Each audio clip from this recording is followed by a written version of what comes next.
बल्कि पहाड़ों और गुफाओं को ही वो अपना दूसरा घर समझता है।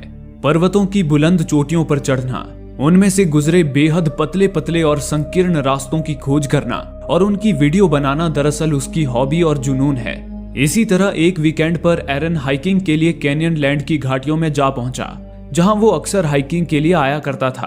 कैनियन लैंड एक बीहड़ रेगिस्तान था, जहां दूर दूर तक सिर्फ और सिर्फ उबड़ खाबड़ टीले एवं पथरीली घाटियां ही थी, और साथ ही साथ पहाड़ों के दरमियान से गुजरी बेहद तंग एवं संकरी गलियां, जिसमें इंसान पूरी तरह से गुम होके रह जाए। लेकिन एरन को इन्हीं सबसे तो प्यार था।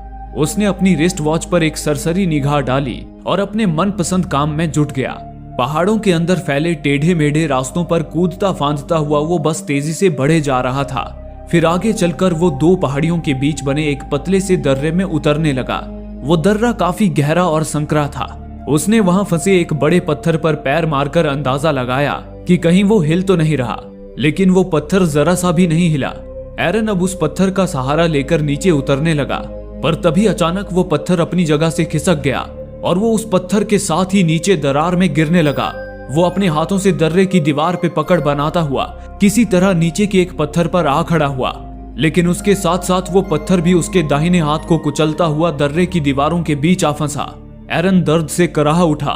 कुछ पल के लिए तो उसका दिमाग बिल्कुल सुन्न हो गया, लेकिन फिर ये सोचकर कि उसकी जान बच गई, उसने सुकून की सांस ली और पत्थर में दबा अपना हाथ बाहर खींचा। लेकिन पूरा जोर लगाने के बाद भी उसका हाथ पत्थर से बाहर ही नहीं आ पाया। उसे एहसास हुआ कि उसका हाथ इतनी आसानी से पत्थर से बाहर नहीं निकलने वाला। फिर दांत पे दांत जमाकर अपनी पूरी ताकत से उस विशाल पत्थर को हटाने की उसने भरपूर कोशिश की, लेकिन वो पूरी तरह नाकाम रहा। वो भारी भरकम पत्थर हटना तो दूर